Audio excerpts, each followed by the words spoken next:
ওষুধ খাচ্ছেন, ভাত কমিয়েছেন, মিষ্টি ছেড়ে দিয়েছেন, তারপরেও সুগার কমছে না কেন? আপনি কি কখনো ভেবেছেন সমস্যাটা ওষুধে না, সমস্যাটা লুকিয়ে আছে আপনার রান্নাঘরে? এমন একটা সবজি যেটা আপনি প্রতিদিন খাচ্ছেন, মনে করছেন উপকার হচ্ছে, কিন্তু সেটা রান্না হচ্ছে ভুলভাবে, আর চুপচাপ আপনার সুগার বাড়িয়ে যাচ্ছে প্রতিদিন। এই একটা ভুল এই মুহূর্তে লাখো মানুষ করছেন। আপনিও করছেন কিনা সেটাই আজকে জানবেন। দেখুন, ডায়াবেটিস মানে শুধু সুগার বেশি এটুকুই অনেকে জানেন, কিন্তু যেটা জানেন না সেটা হলো সুগার যখন প্রতিদিন একটু একটু করে বাড়তে থাকে, শরীরের ভেতরে তখন নীরবে একটা ধ্বংস শুরু হয়। কোনো ব্যথা নেই, কোনো সংকেত নেই, কিন্তু ভেতরে ভেতরে শরীর ক্ষয় হতে থাকে। একটু মনে করুন, চোখে কি মাঝে মাঝে ঝাপসা লাগে? রাতে পায়ে জ্বালা বা অবশ ভাব হয়? সারাদিন একটা ক্লান্তি কাজ করে, কিন্তু কারণ বুঝতে পারেন না। এগুলোকে বয়সের দোষ দিচ্ছেন? এগুলো বয়সের লক্ষণ না, এগুলো সুগার আপনার শরীরকে ধীরে ধীরে শেষ করে দেওয়ার সংকেত। আর এখন যেটা শুনলে বুকটা একটু কেঁপে উঠবে, গবেষণা বলছে প্রতি 4 জন ডায়াবেটিস রোগীর মধ্যে একজন জানেনই না যে তার কিডনি ইতিমধ্যে ক্ষতিগ্রস্ত হওয়া শুরু হয়ে গেছে। মানে এখন যদি আপনি ভাবছেন আমি তো ঠিকই আছি, সেই ঠিক আছি ভাবাটাই সবচেয়ে বড় বিপদ। ওষুধ কাজ করছে, কিন্তু রোজকার খাবারে যদি ভুল থাকে, ওষুধ একা কতটুকু পারবে? আর সেই ভুলটা লুকিয়ে আছে এমন জায়গায় যেটা আপনি কোনোদিন সন্দেহও করেননি। কিন্তু এখানেই একটা কথা আছে যেটা শুনলে আপনি একটু অবাক হবেন। এই 7টি সবজির মধ্যে একটা সবজি আছে যেটা ডায়াবেটিস রোগীরা বছরের পর বছর ধরে এড়িয়ে চলেন। ডাক্তার বলেছেন, পরিবার বলেছে, পাড়ার লোক বলেছে এটা খেও না, সুগার বাড়বে। আর আপনিও হয়তো সেটা শুনে বন্ধ করে দিয়েছেন। কিন্তু সাম্প্রতিক গবেষণা বলছে একদম উল্টো কথা। সেই সবজিটা আসলে সুগার বাড়ায় না, বরং নিয়ন্ত্রণে রাখতে সাহায্য করে।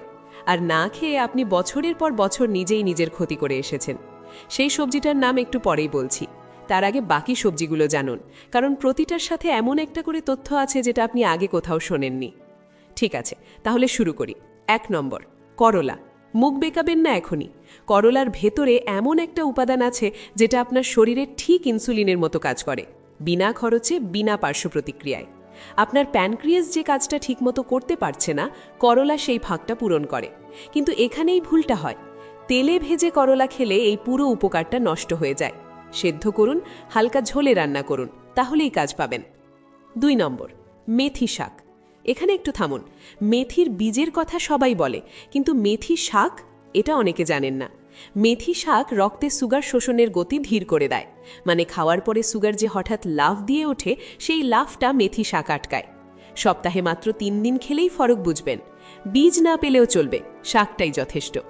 3 নম্বর, পালং শাক। পালং শাকে আছে ম্যাগনেসিয়াম। এটা শুনে অনেকে ভাবেন আরে এটা তো হাড়ের জন্য। না, ম্যাগনেসিয়াম আপনার শরীরে ইনসুলিন কাজ করতে সাহায্য করে। যাদের শরীরে এটা কম, তাদের সুগার নিয়ন্ত্রণ করা কঠিন হয়ে পড়ে। কিন্তু ভুলটা হলো পালং শাক বেশিক্ষণ রান্না করলে এই উপকার অনেকটাই উবে যায়। হালকা আছে, কম সময় রান্না করুন। এখানে একটু থামি। অনেকে আমাকে বলেন দিদি, পালং শাক রান্না করতে গেলে বাড়িতে কেউ খেতে চায় না। আমি বলি নিজে খান, পরিবারকে পরে বোঝাবেন, আগে নিজের শরীরটা বাঁচান। 4 নম্বর, ঢ্যাঁড়স। ঢ্যাঁড়সের ওই আঠানা ভাবটাকে অনেকে অপছন্দ করেন, কিন্তু ওই আঠালো অংশটাই আসল কাজের জিনিস। এটা পেটের ভেতরে সুগার শোষণ হওয়া ধীর করে দেয়, অনেকটা একটা ফিল্টারের মতো কাজ করে। আর এখানে একটা টিপস আছে যেটা অনেকে জানেন না। রাতে 3টে ঢ্যাঁড়স পানিতে ভিজিয়ে রাখুন, সকালে উঠে খালি পেটে সেই পানিটা খান। এই একটা অভ্যেস 3 সপ্তাহ করুন, নিজেই ফরকটা বুঝবেন। 5 নম্বর, লাউ। লাউ শুনলে অনেকে মনে করেন এটা আবার কি এমন সবজি, এটা তো রোগীর খাবার। কিন্তু এই কথাটাই আসলে সত্যি, এটা রোগীর খাবার, কারণ এটা রোগ সারায়। লাউয়ে পানির পরিমাণ এত বেশি যে এটা খেলে আপনার কিডনির ওপর থেকে চাপ কমে, শরীরে সুগারের ঘনত্ব কমে, আর রক্ত পরিষ্কার থাকে। রান্না করে খান, ঝোল করে খান, যেভাবেই খান উপকার পাবেন। শুধু একটাই কথা, বাজার থেকে কেনার সময় কচি লাউ দেখে কিনবেন। কচি লাউয়েই সবচেয়ে বেশি গুণ থাকে, আর রান্নাও সহজ হয়।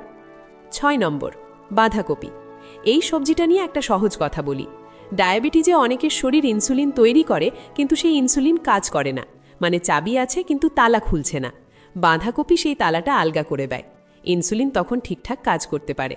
কাঁচা বাঁধাকপি সালাদ হিসেবে খেলে সবচেয়ে বেশি কাজ করে, রান্না করলে কিছুটা গুণ কমে যায়। আর এখন 7 নম্বর, সেই সবজি যেটার কথা বলেছিলাম, যেটা আপনি এতদিন ভুল করে এড়িয়ে এসেছেন, এবার সেই সবজিটার কথা বলার সময় এসেছে যেটার জন্য এতক্ষণ অপেক্ষা করালাম। এই নামটা শুনলে আপনি হয়তো প্রথমে হাসবেন। অনেকে আমাকে সরাসরি বলেছেন এটা কিভাবে সম্ভব, কিন্তু গবেষণার কথা যখন বললাম তখন তারাও চুপ হয়ে গেছেন। তো সেই সবজিটা হলো কাঁচা কলা। হ্যাঁ, কাঁচা কলা। এখন আপনার মাথায় একটাই কথা ঘুরছে, কলা কলা তো সুগার বাড়ায়। আর এই ভয়েই আপনি বছরের পর বছর কলা দেখলে সরিয়ে রেখেছেন। কিন্তু এখানেই সবচেয়ে বড় ভুলটা হয়েছে। পাকা কলা আর কাঁচা কলা এক জিনিস না, একদমই না। পাকা কলায় চিনি বেশি, সেটা ঠিক আছে, কিন্তু কাঁচা কলায় এমন একটা উপাদান আছে যেটা আপনার পেটে গিয়ে চিনিতে পরিণত হয় না, বরং হজমের গতি ধীর করে, সুগার হঠাৎ বাড়তে দেয় না, আর অনেকক্ষণ পেট ভরা রাখে। যে সবজিটাকে আপনি শত্রু ভেবে দূরে রেখেছিলেন সে আসলে আপনার সবচেয়ে বড় বন্ধু হতে পারত। এখন প্র্যাকটিক্যাল কথা বলি। বাজারে গেলে একদম ছোট শক্ত সবুজ কলা দেখে কিনবেন, যেটা একটুও হলুদ হয়নি। সেদ্ধ করে খান, তরকারি করে খান, সপ্তাহে 3 দিন খেলেই যথেষ্ট। যারা এটা শুরু করেছেন তাদের অনেকে বলেছেন 2 সপ্তাহের মধ্যে খাওয়ার পরের সুগারে ফারাক টের পেয়েছেন। এখন একটাই প্রশ্ন, এই 7টা সবজির মধ্যে আপনি এখন কটা নিয়মিত খাচ্ছেন? নিচে কমেন্ট করে জানান। এখন একটা জরুরি কথা বলি, এই 7টা সবজি জানলেন, কিন্তু শুধু জানলেই হবে না, কারণ 3টে ভুল আছে যেগুলো করলে এই সবজিগুলো একেবারেই কাজ করবে না। প্রথম ভুল, একসাথে সব খাওয়ার চেষ্টা করা। অনেকে ভাবেন 7টাই একদিনে খেলে বেশি উপকার হবে, কিন্তু একটু ভাবুন, একদিনে 7টা মতন ওষুধ শুরু করলে ডাক্তার কি বলবেন? বলবেন একটা একটা করে শুরু করুন। সবজির ক্ষেত্রেও একই কথা, 2-3টে দিয়ে শুরু করুন, সপ্তাহে একটা একটা করে যোগ করুন। দ্বিতীয় ভুল, বেশি তেলে রান্না করা। করলা ভেজে খেলে উপকার নেই এটা তো আগেই বললাম, কিন্তু শুধু করলা না, এই 7টা সবজির যে কোনোটাই বেশি তেলে রান্না করলে সুগার নিয়ন্ত্রণের উপকারিতা অনেকটাই কমে যায়। হালকা রান্না, কম তেল, এটাই নিয়ম। 3 নম্বর, খালি পেটে ভুল সবজি খাওয়া। ঢেঁড়সের পানি আর লাউ সকালে খালি পেটে ভালো কাজ করে, কিন্তু কাঁচা করলা খালি পেটে খেলে অনেকের বুক জ্বালা বা বমি ভাব হতে পারে।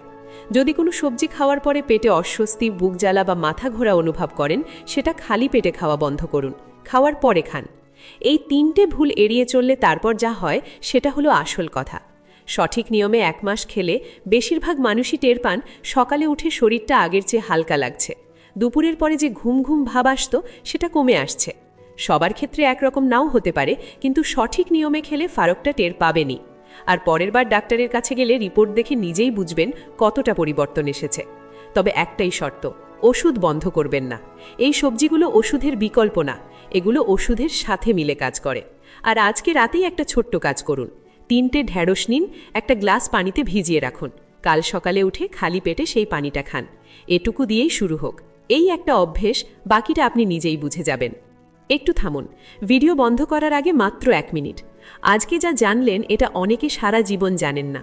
ডাক্তারের চেম্বারে গেলে এত সময় কেউ দেয় না, পরিবার বোঝে না, আর ইন্টারনেটে সার্চ করলে এত কিছু আসে যে কোনটা মানবেন বুঝতে পারেন না। কিন্তু আজকে আপনি জানলেন কোন সবজি, কেন, কিভাবে। এখন সিদ্ধান্তটা আপনার, আর এই সিদ্ধান্তটা ফেলে রাখার সুযোগ নেই, কারণ চোখ, কিডনি, পা এগুলো অপেক্ষা করে না। শরীরের ভেতরে যা হওয়ার চুপচাপ হতে থাকে। আজকে যা জানলেন সেটা যদি কাজে না লাগান তাহলে জানা আর না জানা একই কথা, কিন্তু যদি আজকে রাতেই শুরু করেন তাহলে গল্পটা অন্যরকম হতে পারে। আপনার মা, বাবা বা ভাই যদি ডায়াবেটিসে ভুগছেন, এক্ষুনি এই ভিডিওটা তাদের নাম্বারে পাঠান। 1 মিনিটের কাজ, কিন্তু তাদের জন্য এটা অনেক বড় কিছু হতে পারে।